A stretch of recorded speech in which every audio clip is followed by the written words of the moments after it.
Come on into another episode of Game Runs Deep and Talk of Champions. I'm Sudu Upadea. That has been Garrett. And it's been about a week, maybe 2 weeks. A bit of a hiatus for us here on GR but we are back. Alas, Ben and Stu back in their hats, back in their natural elements. The Atlanta studios. He's in the Riverland Roofing Studios in New Albany, Mississippi. Can you do the Riverland spiel? Riverland Roofing for all your roofing needs, 662-644-4297, riverlandroofing.com. I actually talked to Billy Landis over at Riverland this morning. Someone came into his office who played football at Ole Miss previously. His name's Bobby Moore, and Bobby was like, "Where's the loud redhead that always is like your walking billboard?" He said he was pointing to his hat all the time. So I feel like this has become a thing, so I'm gonna keep doing it. Wow, roofing needs, yeah. Wow, that's the best advertising you could ask for, man. I'm saying, I told him, I said, like, Bill, what does that tell you, right? Yeah, no doubt. I'm saying that's between y'all, but I'm saying I'm with you on that.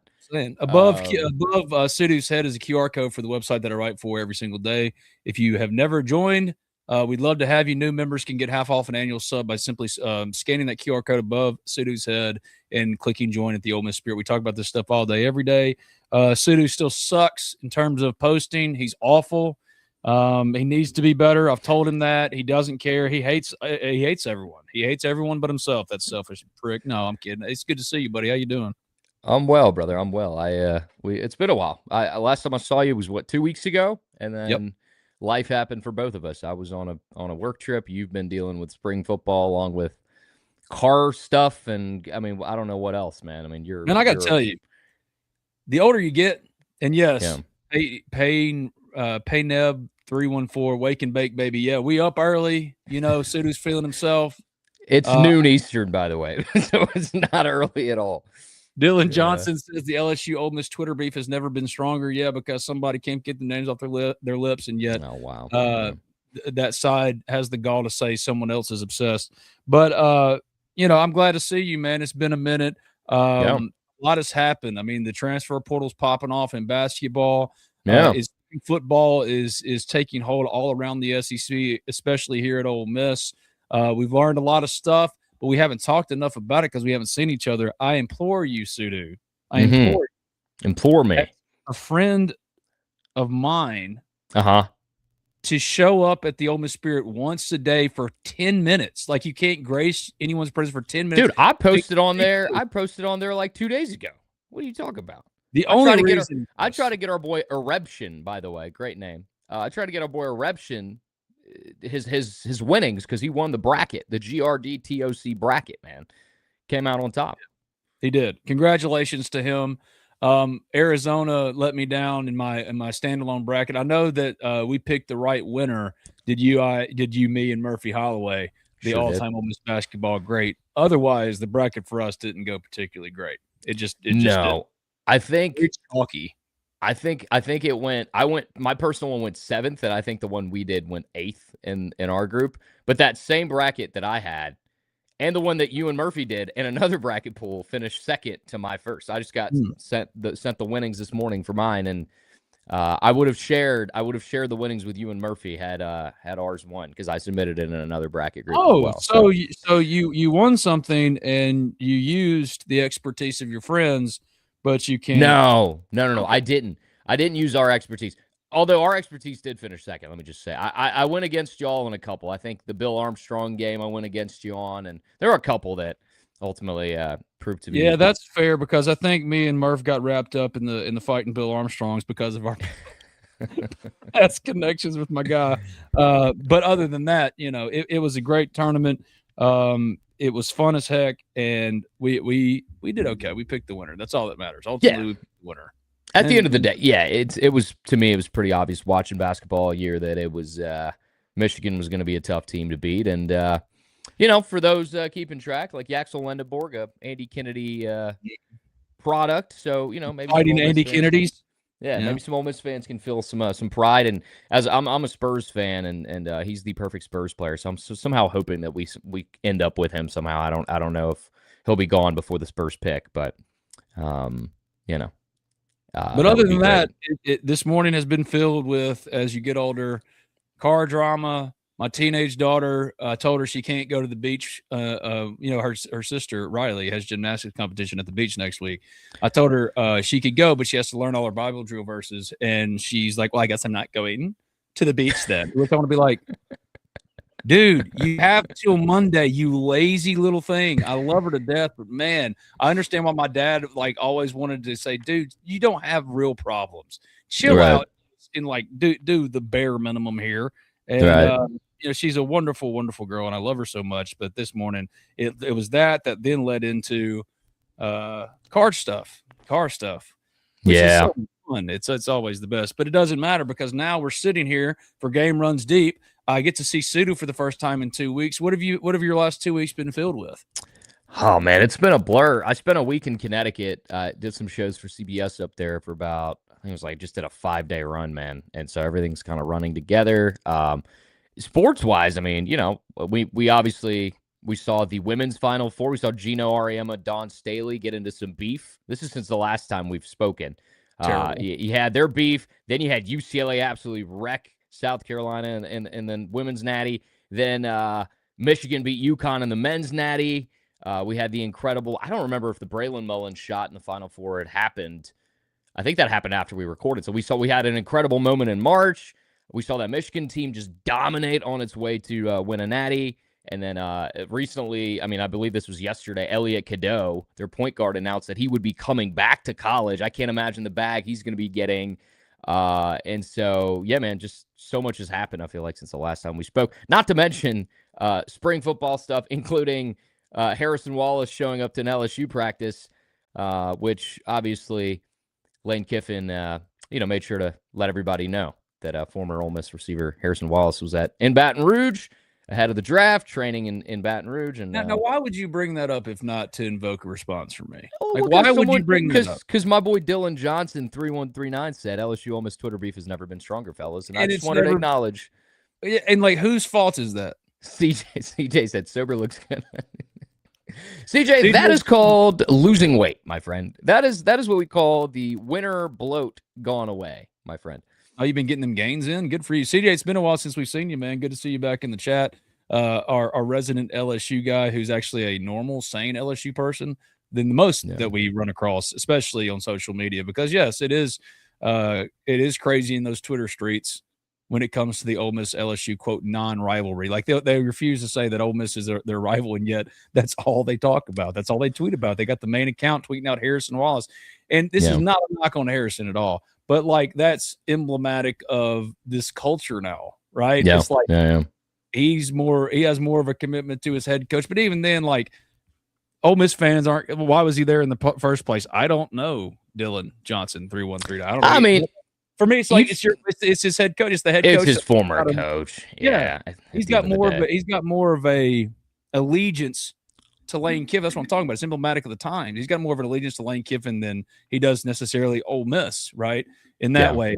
Because that offensive staff, while the defensive staff at Ole Miss was completely preserved, the offensive staff, all but one, went to LSU. So, all the people that Harrison Wallace dealt with in his money year for the NFL when he had his best year, arguably in college, are now in Baton Rouge.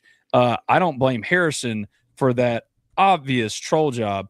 It's just he can't help himself, right? He's going to make sure the pictures are taken. Refers to Trinidad Chambliss as that other guy, which is just so pathetically shallow and pathetic. It's who he is. It's just who Lane is.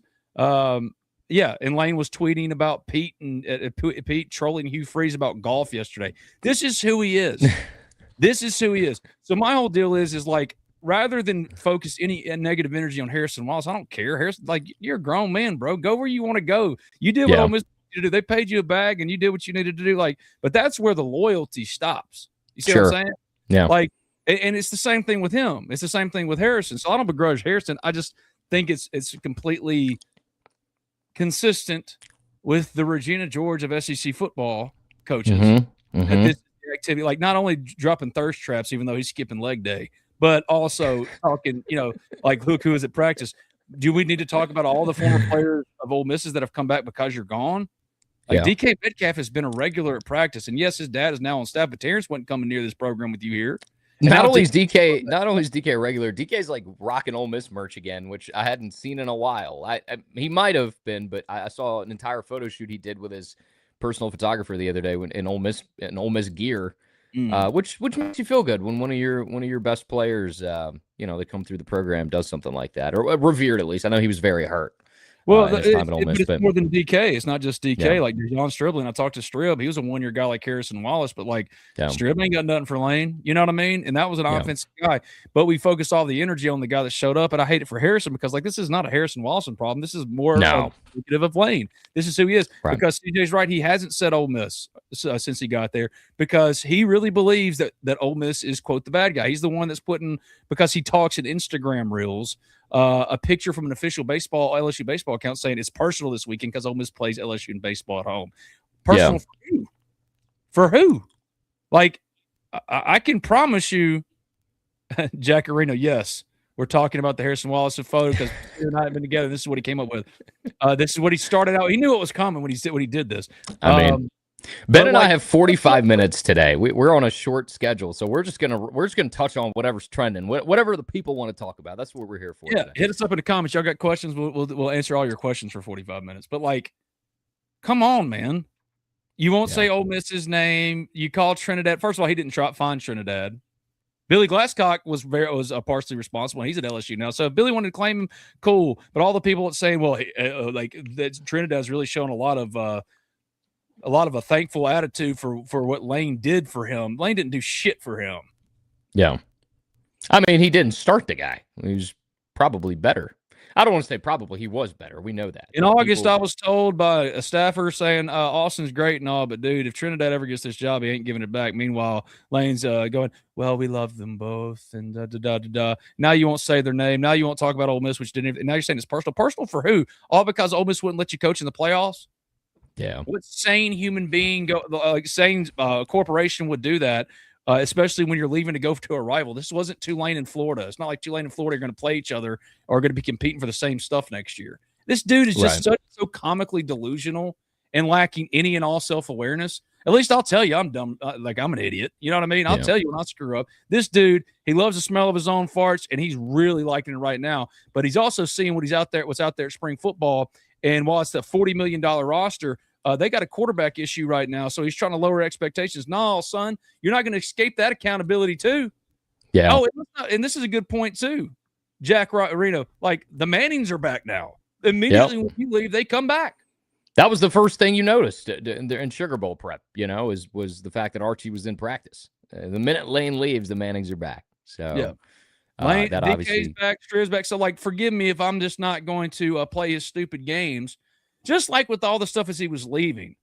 Yeah. He was trying to blame, well, they don't show up like they do at other places, even though Ole Miss had to set attendance record after attendance record while he was here.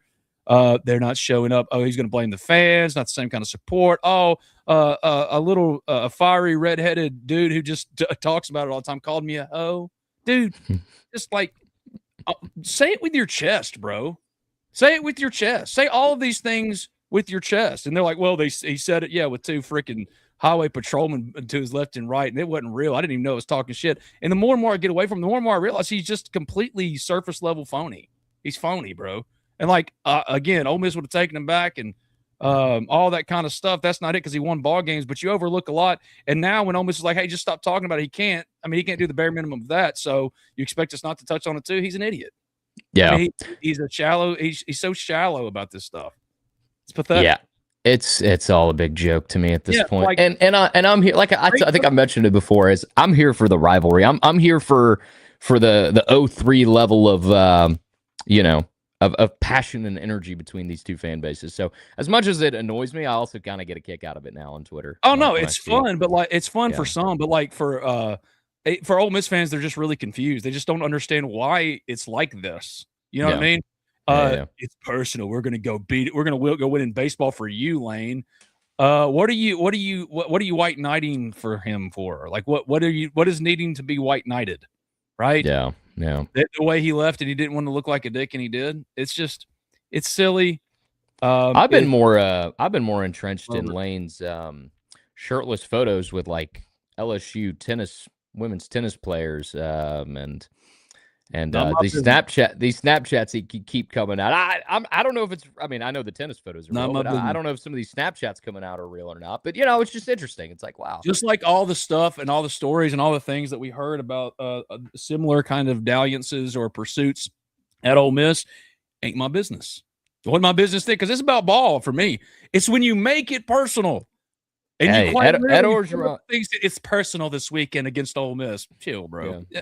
Like, I promise you, no one was thinking, oh, the LSU Tigers of baseball are coming in to play Ole Miss. I really hope we win to stick it to Lane. That makes no sense. Yeah, you just want to beat them in general. Speaking of baseball, man, LSU they just had another tough loss. So can you catch me? Can you get me up to speed on Ole Miss baseball? It's been a weekend where I haven't been in tune. I see we're ranked 25th in the D1 baseball top 25. LSU somehow is still in the rankings. Can you just kind of catch me up, Benny? Yeah, they went 0 for 4 with losses to Memphis and a sweep at home by Mississippi State, who got swept by Georgia. Saw that. Still similar problems offensively. The pitching is really strong. Stealing that series at Florida was critical if you hope to host. Pitching's there. The offense, they still hadn't figured it out. And this weekend against LSU, you need to at least get a series win. You got to have a series win if you hope to do anything that you want to do, right? I mean, because for all Miss fans, it starts with you have to host a regional. All right. Yeah. So if we're working off of that, forget everything else. All right. Are they on track to host a regional? Well, now they're on track because they stole that series against Florida. If they lose to LSU with an historically difficult schedule coming up, even though they're the defending national champions, it should be personal that y'all lost to Bethune-Cookman as the defending national champion and you got whipped. You should be thinking, like, it's personal that our title defense has been so crappy. Like, Ole Miss has done nothing to LSU baseball. Ole Miss hasn't done nothing to LSU football except LSU baseball. It's been a year, man. I mean, I think the McNeese lost. They lost to Northeastern. They lost to Louisiana Lafayette this year. I feel like there was another kind of bad one for them. Or maybe and then Bethune-Cookman, I guess, is the most recent one. But yeah, it's been an odd season for LSU baseball. Yeah. So that's big for Ole Miss this weekend. But right now they're still on track to host, and that's the first benchmark that you have to check because you can wring your hand about midweek losses to Memphis and stuff, and they suck in the moment. But in the grand scheme of things, if Ole Miss wins this series this weekend, if it gets 11 of its last 18 in the SEC, it's all but a lock to start. To host a regional. That's kind of where I am. I mean, the most intriguing thing for me right now, Ole Miss wise, is the portal. Women's basketball's off to a hot start. Men's basketball hadn't got a commitment yet. Got visitors coming on. I know that we had a question in the chat. Let me see if I can find it from BJ. Bradley Voles. Ole Miss basketball, what are we doing? Well, they've cast a very wide net. Go to the Ole Miss Spirit, OleMissSpirit.com, affiliate on 3. I've listed myriad names that they're deep off with. They've had Zoom calls with and calls that they've made. A lot of Zoom calling. They're bringing in a visitor. Their very first visitor will be Butler transfer point guard Xavier Robinson. They have interest in Duke's Nicholas Kamina. I think that's how you pronounce it. And others that I've already talked about, Dayton Jr., Deshane Montgomery, BYU forward Kennard Davis. Both players Ole Miss went after last portal cycle. Oregon State's Johan Munch, which is great. Fantastic name right here. Ace. Great name. Guard from Washington State. He was second team all WCC or WAC. Is the WAC? Yeah, I guess. He was WAC last year. Yeah, we don't have a WAC anymore. WCC would be, I think that's a Western Coastal Conference, maybe. Okay.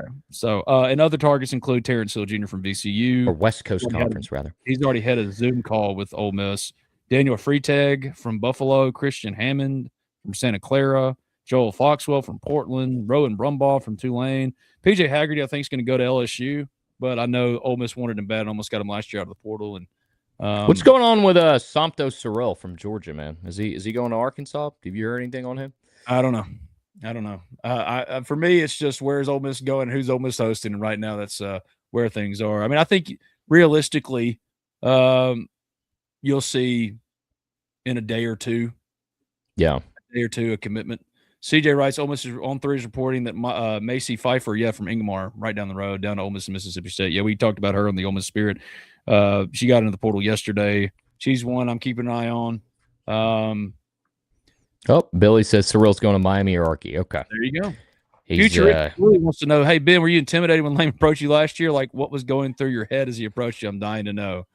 No, because it never felt threatening because we had been talking on the field for a couple minutes before that about this kind of stuff. And then, so, like, it was kind of a mix of I was trying to hear him because it was very loud. So that's why I leaned in and put my hand on his shoulder. And then when I came back, I probably was like, oh, wait, is he talking shit? And that kind of bled into the press conference afterward when I confronted him. We talked in the hallway. He called me the next day. In my head, I was trying to process, wait, what did he just say? Fortunately, Jake Schoonover, Ole Miss special teams coordinator, was behind me the whole time. And he was like, don't say nothing, man. You can't win this right now. So what was going through my head? Honestly, I was just waiting to go do work because it never felt like that until I kind of learned what he said and how he felt in the aftermath with everybody else. Just didn't feel like that to me. And maybe it should have, but we never had an adversarial relationship or a confrontational thing before. And we've talked a lot. That's why it was so funny. He was like, I don't even know your name. He's such a dork, dude. He's such a dork. He's the most I'm telling you, the Regina George of SEC football coaches. If he gets proven wrong, it's like, what's your name? I don't know you. Hair tossing. You know what I mean? Or talking through his Instagram reels, just golly, he's insufferable. But that was going through my head. I was confused at first because I didn't think that's what, I didn't know what he said or couldn't quite hear. I thought he said what he said. And once I realized, oh, that is what he said. Oh, he's talking. It changed the whole thing. So yeah, that was it. It wasn't, it just, that's the thing. Like everybody around me, I remember Trey Wallace from Outkick was like, Ben, I got to put that out there. I was like, okay, I don't care. It just didn't seem like a big deal to me, and then it's been something that has been a part of my life on a daily basis since it happened. It's been a little wild. It has been a little wild, and it's all gonna. I can't wait for the on-field confrontation next September 19th. September 19th. You know how many people I've talked to, like national media folks, especially on the podcast? It's not because I do a podcast every day. It's not just Game Runs Deep with Sudu. If you search Talk of Champions, you'll find this. You'll find all of our podcasts. And when you do that, when you search Talk of Champions, you can say, Ben, you should have punched him in the face. I don't care. Or Ben, you're dumber than a bag of whatever. I don't care. Say what you want to say as long as it's 5 stars. But you know how many people have said to me like September 19th and like people that you and I love, like Chris Lowe and big names in the media, all of them say September 19th is the game of the year. September 19th. I feel like we need to get a Lane kind of, he's doing a better job of building than WWE is for WrestleMania, right? Like he understands you got to keep it going, kind of keep the juice. Maybe Owens just need to throw salvos back is all I'm saying. Yeah. Listen, I think we need to have a pregame handshake between y'all. Like, the coaches get, I think there should be a Ben Garrett, Lane. I know you don't want to make it about you. So I'm doing this. I think we should have a handshake pregame. And I think you'd have like a cavalcade of photographers that would show up to take a picture. It would get put into all the image services with the caption Ben Garrett and Lane Kiffin embracing prior to the Rebels game against LSU. I'd rather stop having to talk to him all the time. What was his latest text to you? Talk about him all the time. What was his last text to you? When was that? It's something when Claire Slow was on the pod, and no, Tim Brando was on the pod, and Tim called him the Keith Olbermann. That's right, I remember that. But not because of like political leanings or anything, but because he napalms every exit. That's what Keith does, and so the preview tweet didn't tag Lane, didn't tag myself, none of that. But he sent me the screenshot of that of Tim Brando with the quote. He's the Keith Olbermann of college football coaches, and he wrote back fair. It's the last time I heard from him. Didn't respond. Just lovely. Whatever. Lovely. He still will come on the show. I still want him on the show. I believe he comes on the show, dude. He had an open invitation when he was at Ole Miss. Yeah. Well, if we don't get him on, we should get Pete on, so we can get Pete's thoughts on the efforting incident. Efforting. But anyway, so as we mentioned, quickly. So this weekend when I was traveling, I ran into this guy. I don't remember his last name. His name was Brian. So Brian, if you're in the chat, feel free to speak up. But approached me at the airport and said he's a big fan of the show. This kind of stuff only happens to me from Game Runs Deep, by the way. My other work I never get recognized for, but GRD, they sure know me from. And he came up to me and was like, hey, man, a big fan, blah, blah, blah, blah, blah. I didn't know what he was talking about at first. It was like, maybe he's got the wrong guy. Then he brought up you and Ben's pod. But he was kind of confused, too. He was like, so are y'all like, what do y'all do? Y'all, because it's not an Ole Miss show, but it is an Ole Miss show. And I had to kind of explain, hey, Game Runs Deep is kind of me and Ben's like national look at college sports kind of thing. But we kind of wrap it together with Ben's podcast, Talk of Champions, which is an Ole Miss thing. That's why we talk about Ole Miss. But we had this whole discussion. But he just wanted to say that he's a big fan and appreciate you for all you do for Ole Miss. And, said he was a big listener to the show. So shout out Brian. My former middle school offensive line coach, Coach Ashmore, over at my friend Flood's Tire Shop in New Albany. There's no better place to get tires. I'm not like, this is not just because he's my best friend in the world and all that. Because like Flood's awesome. And I saw Coach Ashmore there. He is a dedicated listener as well. He started going through it. He's like, oh, I love Brad. I love Sudu. I was like, I'm about to go record with Sudu here in about 20 minutes. He's like, oh, for real? So Coach Ashmore, hello. At Shout church, out, Coach. Easter Sunday, I had Tim from, I don't want to, I don't know if he wants to be out there, but like someone who I hadn't met before named Tim approached me and said, hey, Ben, I wanted you to know I watched all your stuff. I love what you and Sudu and Brad and them do. So it's funny. Yeah. I mean, I got to go to Sports Center and CBS and I got the WWE calls, but like, when do you most get noticed? Stupid Ole Miss Ben stuff. It's Game Runs Deep, man. I'm telling you, it's kind of odd. Like the last time I was stopped was at a Falcons game. It was actually a childhood friend of yours who stopped me, whose name I'm forgetting right now. Who was it? Tate. It's Rob. Yep. Rob Tate. Yep, that was him. And I was like, oh, I thought maybe he watched me in Atlanta or something, but whatever. But that was the last one. And so, yeah, the airport was a weird one because that's like there's so many people in an airport, you know what I mean? But, yeah, man, at Hartsfield, got stopped right before my gate. Standing in line for spring break, I took the girls to Universal to experience Epic Universe. They're Disney people, but we decided this time to go to Universal. They'd never experienced it before. We're standing in line for Donkey Kong roller coaster. And a nice lady about my age looks at me. She goes, "You're Ben." I went, "Yep." I wasn't wearing like Ole Miss stuff or nothing. I was wearing this, a Braves pullover, probably my Riverland hat, whatever it might be. Yeah. And she like of all the places, like in line for Donkey Kong in Orlando, Florida, and she talked about how much she loved the podcast and what we do. So I love. Let's go. They're awesome. We do, man. We got a good little squad out here, and all right, so let's we've gotten the lane stuff out of the way. Let's touch. I want to talk a little spring practice, Ben. Like we said, we're a little limited today in what we can and can't do time wise. But obviously, last time we were here, we did a kind of a big Ole Miss look at spring practice. Since then, things have gotten full swing. I know you've had some sit downs, you've talked to some people, you've seen some observations. One of which I want to talk about is my boy Jonathan Maldonado, who I've been a big fan of since he signed to Ole Miss, is now one of ESPN's top newcomers for 2026 for Ole Miss. So hopefully the hype is warranted. But kind of what have you heard? I want to get some stuff on the edge rushers from you specifically, but just give us the little details you can give without giving away too much, because the people got to go to the Ole Miss Spirit, omspirit.com, sign up today, QR code above my head. But yeah. Dennis Dodd is incorrect in the chat. He says Lane left Pete. No, the heck he did not. He tried to take him with him since October. Said to him after the Oklahoma win for Ole Miss in Norman, walking off the field, "Hey, you ready to go to Florida?" This is before LSU got serious with the buyout stuff.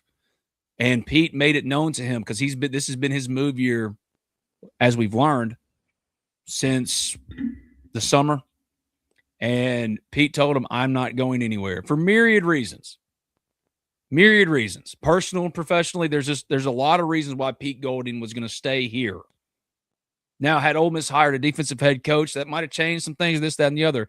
Lane absolutely did not leave Pete. Pete didn't go with Lane, and he wasn't the only coach. So if you're going to stand white knight for your man, at least be standing on the truth, right? Because there are some things I'll tell you openly that Ole Miss could have handled better, or that they could have done this and this and this. Like, I am not free or absolved of things I've done wrong, or saying what Ole Miss has done wrong. That's where it's different for me. Until that dude who now won't even say Ole Miss's name or his quarterback's name, who got him that job down in Baton Rouge, won't even say their names. All right. Forgive me. Like, I'm over this dude. It's constant, but like, it has to be this way even after September 19th. Then it's just going to be, hey, Ben, look forward to seeing you in Baton Rouge. Hope you're bringing bodyguards. It's normal, you know? But if you're going to stand and fight for your man at $98 million, taking shirtless pictures and missing leg day, sliding into DMs of 19-year-olds at 50, you want to keep doing that, go for it. No one made it personal until he made it personal. But that's one thing that did not happen. Absolutely did not happen. Now, what was your question? I'm sorry. I didn't know that was another trigger for me. Man. No, I know. It'd be like that, bro. It'd be like that. No, just observations of spring practice. I figure most of our chat right now is probably Ole Miss people. So just to give them a kind of a rundown of what we've seen so far through the first couple weeks, and just some of your observations. I specifically want to know about the edge rushers, but just the general overall. All right. Let's do 3 things I'm confident about and 3 things I need answered. All right. Okay. 3 things I'm confident about. This defense is much closer in alignment to the 2024 group than the 2025 group. The additions in the portal are awfully impressive, specifically the linebackers, Luke Farrelly and Keaton Thomas. Can we get Sally on the show for an interview from @Pat0311? No. I went to high school with her, guys. I will say I feel weird every time people bring her name up. Just let her live her life. She's happy. Yeah. She's doing her thing. Yeah. I'm working on Ulysses, but like we can't force people to do things. All we can do is ask. Yeah. Like, for example, we had a bunch of assistant coaches lined up, then told we can't talk to assistant coaches. So, we're working on as many people as y'all want. We have no problem asking any of these people to come on. So if you have suggestions like that, please let us know. We'll ask, but can't promise anything. Oh, Jackson Carter says F Ole Miss. Hell yeah, Jackson. I love it, man, baby. You got yours. Watch this. Ban user and delete their comments. Gone. That easy. We don't have to put up with it. It's like, again, y'all making it personal. I didn't say FLSU. I said Lane's a teenager. Like, he's perpetually stuck with the mindset and the thought process and emotional state. Like, my 13-year-old daughter is more emotionally mature than this dude. I'll tell you this, she handled her first breakup way better than he did with Sally. I'm sorry. That was mean. That was mean. But I'm not trying to be mean. But, like, dude, he won't stop. Dang. Well, you're breaking news to us here, man. You 3 things. I know. Hey, we don't worry about that. 3 things. We'll talk about it later. She's a strong, independent woman. She don't need no man. 3 things I'm confident about. 1, the defense is going to be better than it was last year. If they'd had the defense, I've been told by multiple assistants this very line. If they had this defense last year, they'd have won a title. Now, I'm not saying that they would have beaten Indiana. Indiana, in my opinion, was the best team in football by far. However, this defense is a significant improvement. Luke Farrelly and Keaton Thomas' most impressive thing is they are putting in the work voluntarily themselves. Like, Keaton Thomas is up there every day at 6, and they've seen him hitting bags. I'm like, bullshit. And they show me the videos. Like, they're up there putting in the work. This is the money year for those guys. Like, the freedom that it could provide Sonny P to more pass rushing opportunities that you otherwise didn't have. Luke Farrelly, they improved there at all 3 levels. In the secondary, I've been really impressed, not just with the obvious guys that you'd hope to be impressed with. I'm not bringing up your boy Jonel Aguero from Georgia. I was just wondering. I'm like, who's really standing out? Safety. He's playing free safety. He's not playing that star position. They got him at free. Okay.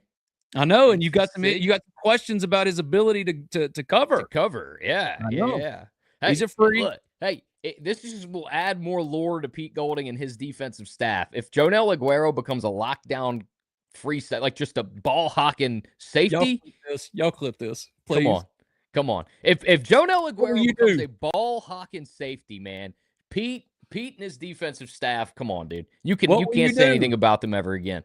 What will you do? What will you do? Will you come on here and say, Jonel Aguero, apologize? You will publicly apologize to Jonel Aguero. Well, I don't know what I'm apologizing for. I'm just calling what I'm seeing on film. I'm watching being the tape. A hater. I'm watching as a matter of fact, not only was I watching the tape, I was shooting some of these games. Okay, I was staring directly into the camera and shooting and tracking the ball. Mississippi State's receiver just caught a 45-yard pass. Who was in coverage there? Number 8. Oh, okay. Just saying. Maybe. Yeah. Maybe he's in the right situation. I don't know. Now, I don't know, because Kirby's, he's great defensive back, the best. I don't know. The point is, defense, more options. The depth of this team is better than even last year on both sides of the ball. They signed 30 transfers. 13 were defenders. So there's two things can be true.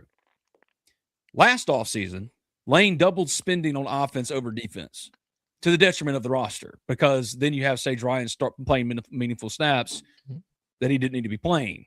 You have a lack of linebackers, on and on and on. They didn't go. It's not like they flipped it and went double for defense to make up for it. No, it was more evenly spent, but it's the retention that they were able to pull in. Like, Lane didn't raid the roster; he got 4, and the ability to retain those pieces on top of spreading out the wealth, or the money, allocating the money more efficiently. You can tell it. It's like the depth of options. Lane, I think Pete's absolutely right. He's been here for 4 years. First year as a head coach. This is the best depth that they've had since he's been here. So at least the last 4 years, going even into Lane, because there were obvious holes, and you can pick them apart from last year. You know what I mean? So the depth, where this defense is. And then the third thing, I'm going to stick with the offense. Dude, yes, they have questions at tackle, who your starting tackle is going to be. And that's going to be one of the things I need answers on. Yes, you only have one returning wide receiver, but you also return like you bring in guys that were starting for foreign places like Daryl Gill and Jonte Cook. But you want to see it all kind of come together, what the chemistry looks like. That's another question as well. But this offense has 2 legitimate Heisman contenders coming back in Trinidad Chambliss and Kewan Lacey. If not for your long-held biases one way or the other in regards to Ole Miss, and no, dirty ass eater, Sage Ryan is not on the team anymore. He participated in Pro Day. And I saw what you said earlier about something I do with my mouth. I don't know what it is, but now I'm very aware of it. So thanks for that. Whoa. What's he talking about? Why is a man by the name of Dirty Ass Eater talking about your mouth, bro? Things are getting kind of dicey on this show. Woo. All right. Well, he's a great man. He's always in the chat, man. He's awesome. But if you put all your biases aside, whether it be your pro Ole Miss biases or your anti Ole Miss biases, for all the LSU people in the chat, if it were any other program that was one play away from making the national championship game, if that was any other team and returned what they returned and then added what they added,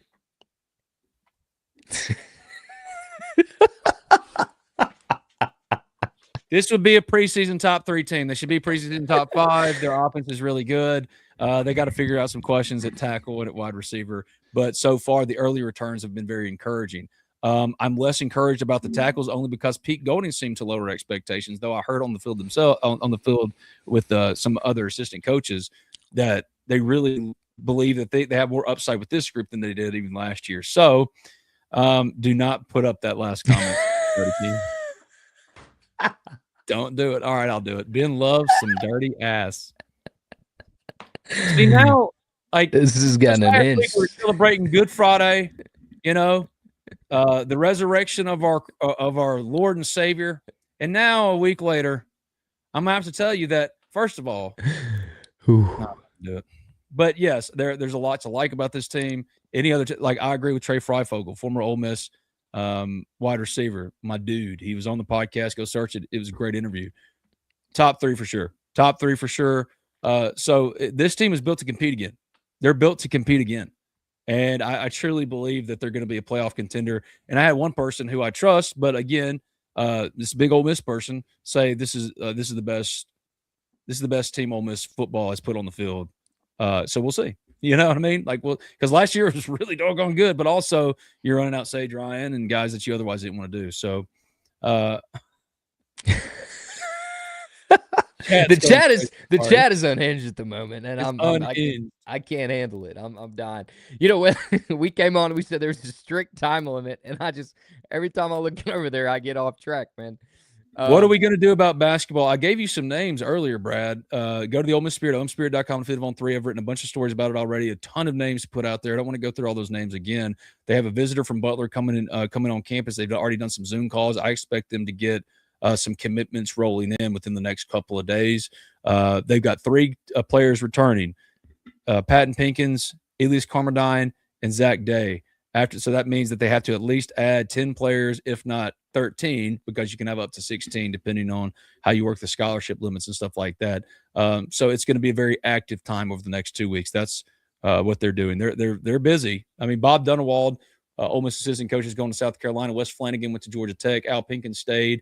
But like you're seeing what a program that went 15-20 after some hard reassessment, they're making the moves that are necessary so you don't go 15-20 again.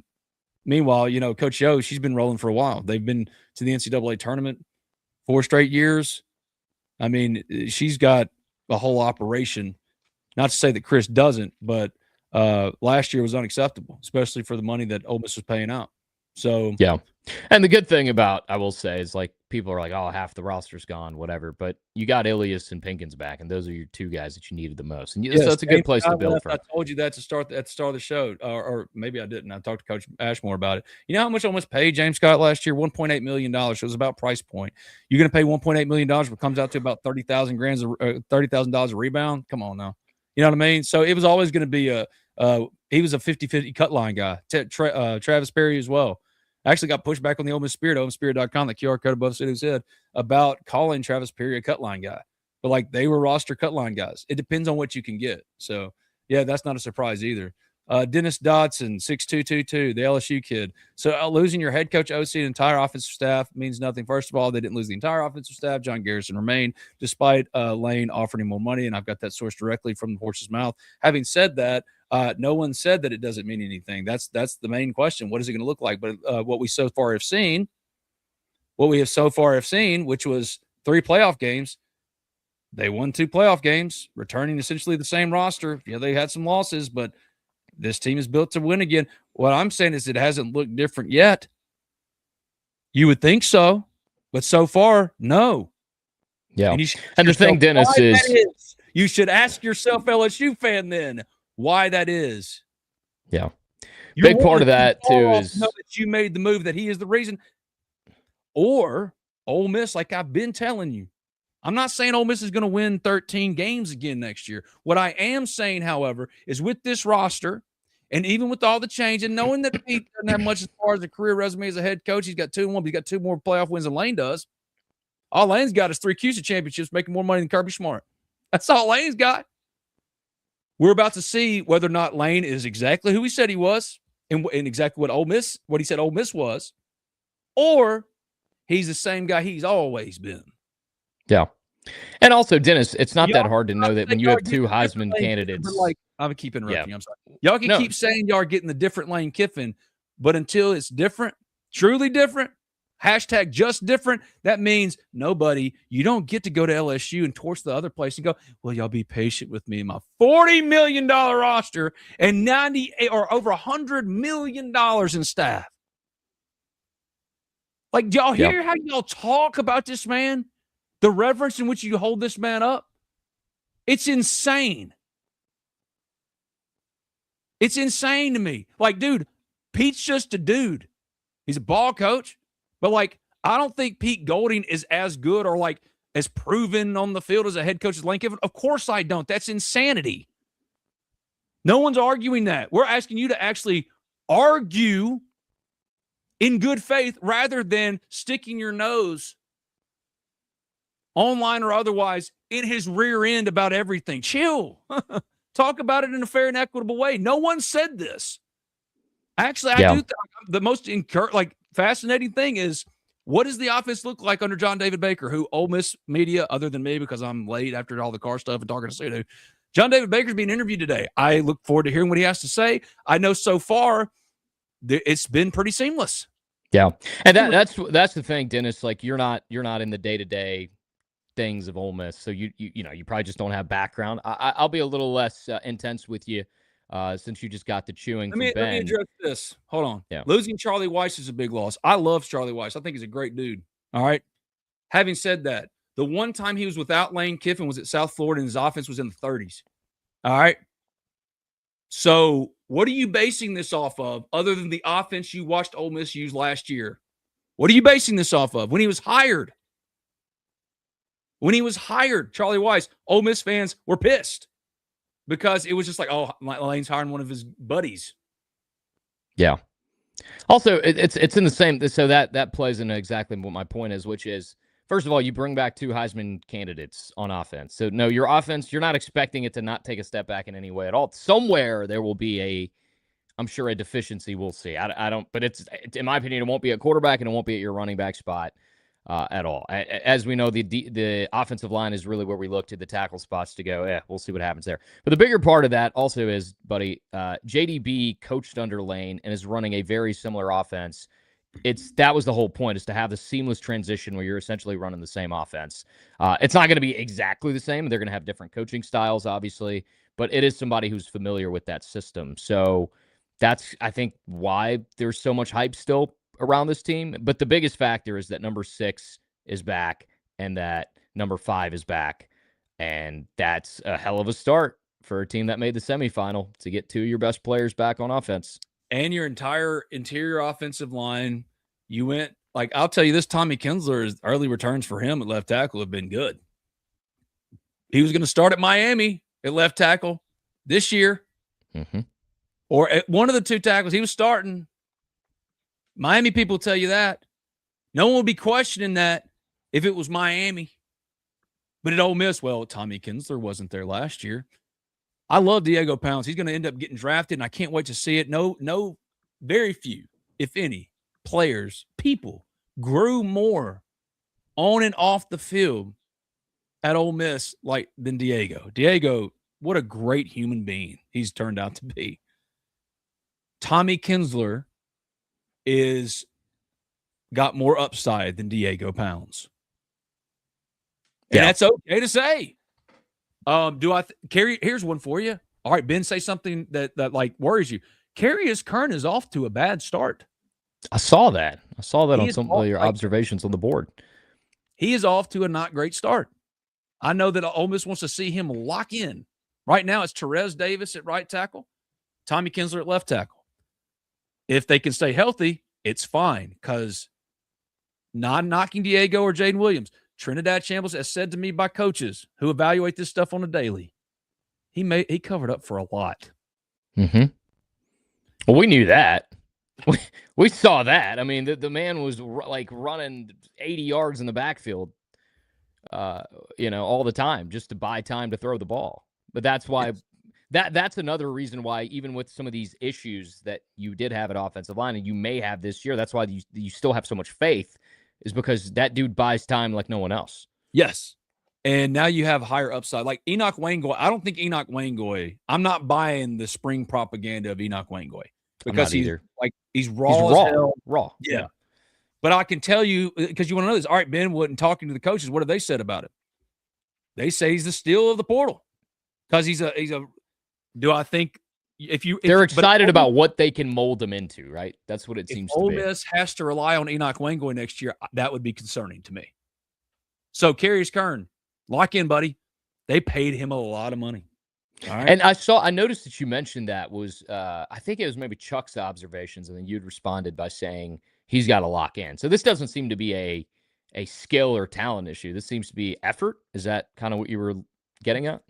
He reminds me a lot of Rod Taylor, both in talent and temperament. I can only mostly compare them to previous Ole Miss players. That was Rod Taylor from Callaway. You remember Rod? Yeah, Rod could roll off of the bus cold and having eaten a whole pie of Sbarro all to himself, large pie from Sbarro all to himself. All right. and still be able to play, or when he's just said, all right, good, I'm going to be a good offensive lineman now. Yeah. NFL talent. Same thing with Carius Kern. It's the daily. Does he have to be motivated? Does he love football? Yeah. So, like, we're going to find that out. You got paid. You know what I mean? You got opportunity. Do you love football? Because right now, it's just they hadn't gotten that ROI. That's what everybody's talking about now in college sports, in the buildings, that return on investment. And right now, it's just not. And I had my favorite LSU person that I talked to. I've been talking to this person for 20 years. He is my friend, and he is locked in with this stuff. Say to me straight up, oh, the only real portal loss LSU felt it suffered was Carius Kern because of what he could be. And right. It was kind of uneven when he played. But when he locked in, like, dude, the piece of clay, if every football player is a piece of clay, whoo, man, if you're picking, pick your piece. He's one of those that you go, oh, I want him. I got him first. Let me get him before somebody else does. But do you think a part of that is, and I think Ace of Spades is sort of mentioning this, it's the same thing with Kern. Kern is naturally a guard that you don't put him at tackle. You think a part of that, you think that could be it? You just put him on the inside? I don't know. I'm not going to put my brain in that place. I will say this, though. It's more about just like Carius Kern's just having a good time. You know what I mean? Like, he's not like that's like, I don't even know if that's a consideration. It's more like they bring in a motivational speaker and he just like asks a really silly question, like, why did you do that? And he goes, I was bored. You know what I mean? Like, they're just, it's a different world. The talent is undeniable. Now, I do agree with Ace of Spades. Yeah. In an ideal world, Carius Kern is a right guard. He is John Jerry. Again, I only can associate to wait. Yeah. John Jerry. He's a clone. Or Rod Taylor. And Rod Taylor honestly wasn't a tackle. He should have been a guard. He's an NFL guard, but he played tackle. Ended up getting drafted by the Bengals in the 6th round, stuck around. But like, he should have been a day 2 guy, which would have been 2nd, 3rd round if he'd have locked in. So there are concerns, but like, Ole Miss is in a better place as far as what their contender status is for 2026, 27 than LSU right now. Try to argue that, LSU fan, with a straight face. Yeah. I don't care about the money you threw at the portal. I don't care about your $40 million. I don't care about your $98 million for the 3 CUSA championships. I don't care. I look at the program that's got a coach who's won 2 playoff games, with a roster returning that won a program record 13 games last year. They return 21 starters, both of their own and guys who started at other places last year. Tied for 2nd in the country. LSU is not in that place. Yeah. LSU is just a bunch of question marks. It's a bunch of money that's come together to get a lot of talent. And, you would think it would come together. The Lisfranc injury is a big question. Yes. For Sam Levitt, obviously. Although I will say the kid from Elon gives me Trinidad vibes. My God, when they got him, I was like, man, Lane might have gotten himself another kind of lower division kid that nobody's thinking about right now. You can't say that because Lane didn't find Trinidad. Ole Miss didn't have another quarterback. No, not fine, but got himself. On his roster. I know. Lane goes into the staff meeting and he looks around. And he goes, "We need a quarterback." So then the guys who do the daily work go to work while he's at the pickleball court. They say, well, we found this Division II kid that's signing on with like Temple to start, but like he's about to blow up. Credit to the scouting development department. That's what they do on a daily basis. Like they know who they're going after. There's a reason why kids get in with a do not contact tag. They know where they're going. Most of them do. Things can get a little hairy because of the money. Yeah. But like Lane didn't know who Trinidad Chambliss was till his butt showed up on campus. Yeah. So he wasn't responsible for Trinidad Chambliss. So when you said that, and even after he got on campus, let's be real. I mean, Trinidad's relationships are closer to Joe Judge. You know what I mean? Than even Kiffin. I do know what you mean. And people ask like, oh, well, why didn't he follow Lane? He wasn't really Lane's guy necessarily. Like we've mentioned on this pod before, Lane has his guys. Like he has Winnie Watkins is Lane's guy. Like that's his boy. Trinidad, I'm sure, had a good relationship with his coach. I know he had a good relationship with his coach. But as far as like being able to sway him to leave a program that basically he led to the semifinal, I never worried about losing Trinidad. I was convinced Kejuan Lacey was gone. And that had nothing to really even do with Kejuan's relationship with Lane necessarily, but I was convinced Kejuan was gone. I never thought that Trinidad was going to go. Y'all really need to join the Ole Miss Spirit.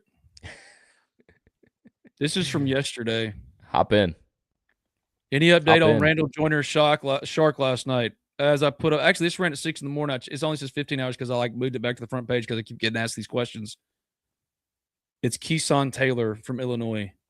He's a 4-star edge, but there are many more notes. So you get your answers, but also what's coming next, and you can only get it at the Ole Miss Spirit, omspirit.com, and a fleet of On 3. That's right. Speaking of which, it is time for us to wrap it up. I just realized the time. You got to go. I'm about to be I late. was thinking about that. About to be late to this meeting. But anyways, more of this will continue. I will actually hop on the Spirit. We're gonna continue this convo on the Spirit. Good. Here's what you go ahead and leave because I want to talk. Because the people are asking about the TJ Daugherty presser. All right. Okay. So I'm gonna answer. You got to go. I got to go. About 10 more minutes. Thank you, lovely people. It's been real. I will see y'all next week, and we're gonna try to get our winner of the Game Runs Deep bracket Erebtion, hilarious name, on here to host it with us, who will also be receiving. It's like erection. Yeah. Also, winner of this lovely Laquan Treadwell signed Ole Miss Game Day program. When I text you, it's like, I'm sorry I'm taking this away from you. It's like, no, I'm glad to pay it forward. I got a lot of this stuff. All y'all got to do is join the Ole Miss Spirit and join our stuff. And all right, I'm out. Y'all stick with Ben, and I'll be back next week. We'll do this together. Sorry. I totally cut you off early. Bye. No, that's it. I'll see y'all. Peace. Oh, that was so funny. All right. The TJ Daugherty, here's the deal. Here's what happened with TJ Daugherty. TJ's a good dude. Bull is a nice guy. I got to know him really well. And he was actually going to do a podcast with me, a regular one, this time last year. We were kind of talking about it. TJ Daugherty is going to do great things at LSU. There is a reason why Ole Miss left the spot open until he said, all right, I'm leaving. But one thing that was a point of contention was Ole Miss didn't want him to be their green dot Mike anymore. Without Luke Ferrelli, it was going to be Keaton Thomas coming over from Baylor. You actually got 2 green dot guys from 2 Power 4 schools. They're now coming to play linebacker for you and allow Santerre to move over. Essentially, TJ Daugherty, this was like a mutually, it's all good. You go your way, we'll go our way. There's no bad blood with TJ. None at all. The framing of which he was trying to do that interview, disingenuous. Once he left, his spot was filled with Luke Ferrelli. It was done. And at the end of all things, TJ Daugherty went to the place that valued him and gave him the most money. No one gave him the money that LSU did because most, including Ole Miss, didn't value him at that price point anymore. And I don't say that to knock him as a player. He does have his questions as a player, specifically in run support. He is not a physical guy. He can go watch the Miami tape. Go watch recent, social media clips from practice where one running back can take him out of a play. Just can't be what you have from your green dot Mike. So I don't blame TJ. I don't knock TJ. I think TJ is a good dude. I know he's going to do good things. But this is the same dude who looked at me this time last summer, said, I'm going to win the Butkus Award this year. And yes, he did lead Ole Miss in tackles, but what he thinks he is and what he is are 2 very different things. This has been Talk of Champions / Game Runs Deep. I'm Ben Garrett at Spirit Ben on Twitter. Before we get out of here, and I'm going to answer a few more questions in the chat, I would be remiss to go an hour and not give some love to our sponsors. Y'all been reading the banners below and y'all support them. They tell me about it. It's awesome, but I love to play their commercials as well and give them a chance for y'all to get to know them even better. For those especially don't watch all that much. Here's a word from some of our sponsors, then we'll come back and wrap this up with a few more questions from the chat. This is Talk of Champions. Homes and businesses from the whims of nature. You need more than just quality materials. You require Riverland Roofing. Licensed, insured, and certified, Riverland Roofing offers not only the assurance of excellence, but a tailored approach to your unique structural needs and budget. To learn more about what Riverland Roofing can do for you and the community, call them at 662-644-4644. 4297 or visit riverlandroofing.com.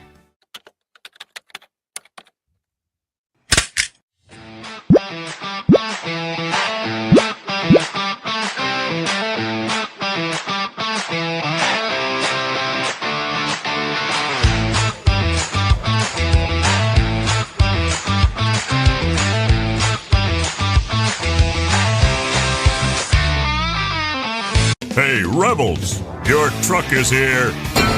Allen Samuels Chrysler Dodge Jeep Ram in Oxford presents the all-new Ram Rebel. It's Ram, the Rebel way. Send an unmistakable signal. Rebel 24/7. Ram Rebel from your friend in the car business. Allen Samuels Chrysler Dodge Jeep Ram in Oxford. Come by, let's be friends. I'm Warrior Philip Hearn. Raising my family here in Mississippi, I've tried to teach my kids to help others. I learned that from my parents. And as a Mississippi lawyer, I want to help you too. If you're hurt in a traffic accident, 18-wheeler wreck, or have insurance trouble, call 601-720-3541. That's my cell. You call, I'll answer. Let's get started. Make your first call to the Hearn Law Firm today.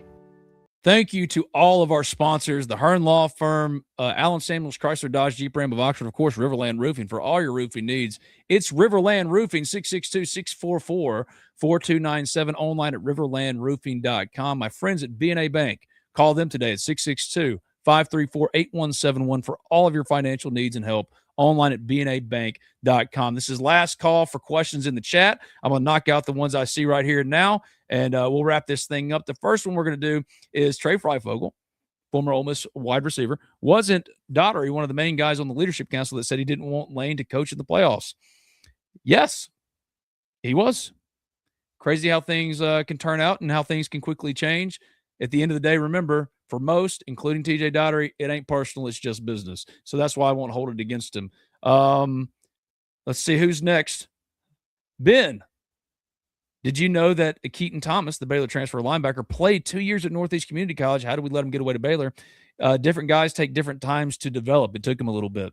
And now that he's ready, he's where he belongs, and that's at Ole Miss, being potentially the green dot linebacker, if not Luke Farrelly. But both of them are running with the first team right now, which in my opinion is encouraging for one reason and for one specific reason.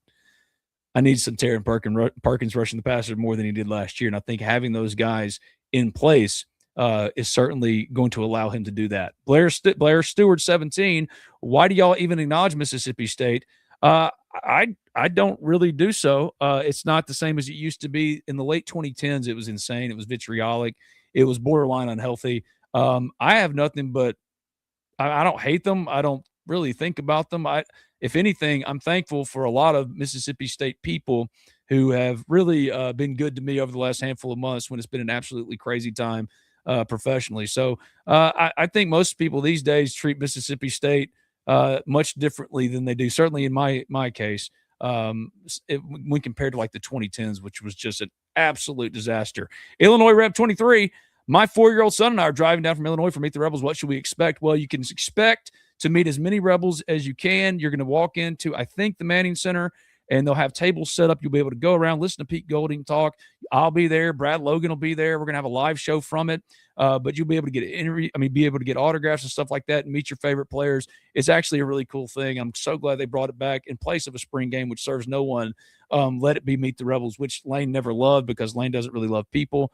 But it's something that I think in this day and age, when there's a lack of connective tissue with your program, especially as compared to old times, man, I remember Meet the Rebels, dude. We knew every player on the team. I have a ball still from this day. It's in my buddy's Witt's office at B&A Mortgage, signed by the team that had Kamon Fisher and all them cats, and you knew every name, not just the Eli Mannings, but the Kamon Fishers and the Rory Johnsons. You pick guys, and now that connective tissue is really gone. So to be able to bring it back and fill a real need, which is an event, a football event in the spring, I'm excited for you and your 4-year-old son. I think Meet the Rebels is going to be pretty special.